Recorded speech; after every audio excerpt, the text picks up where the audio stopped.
Imagine, if you will, the year is 2024, and Jesus has returned to carry out his earthly ministry. A fascinating thought, isn't it? But, oh, the complications our modern bureaucracy would pose. Consider this. Jesus, the man who turned water into wine, would swiftly find himself on the wrong side of the FDA. No license, they'd cry. No health and safety inspections, no tax stamps. Then, there's the EPA. Remember that poor barren fig tree he cursed? Well, that would be a clear violation of environmental regulations. And don't even get us started on the potential fines for disturbing natural habitats when he drove those hogs into the sea. The SPCA would have a field day. Of course, the American Medical Association wouldn't be too far behind, healing the sick, raising the dead, all without a medical license. Oh, the humanity! And the Department of Health would be up in arms about the sanitary conditions during the feeding of the 5,000.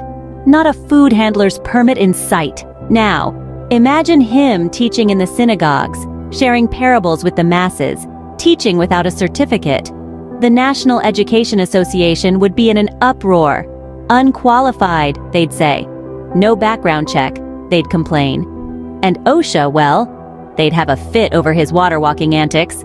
Where's his life jacket, his safety gear?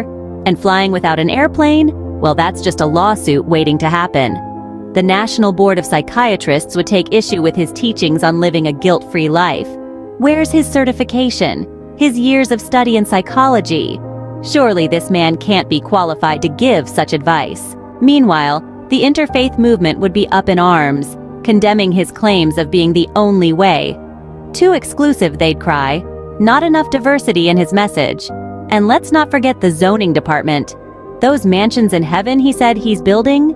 They'd be down his throat for building without a permit, zoning violations left and right. In conclusion, it seems that if Jesus were to return and carry out his same ministry in 2024, he'd be up to his holy ears in paperwork and violations. The irony, of course, is that the world's greatest advocate for love, peace, and salvation might just be deemed a lawbreaker in our modern bureaucratic society. It's a humorous thought, but it also gives us pause. Perhaps there's something to be said about the ways in which bureaucracy can complicate even the simplest and purest of intentions.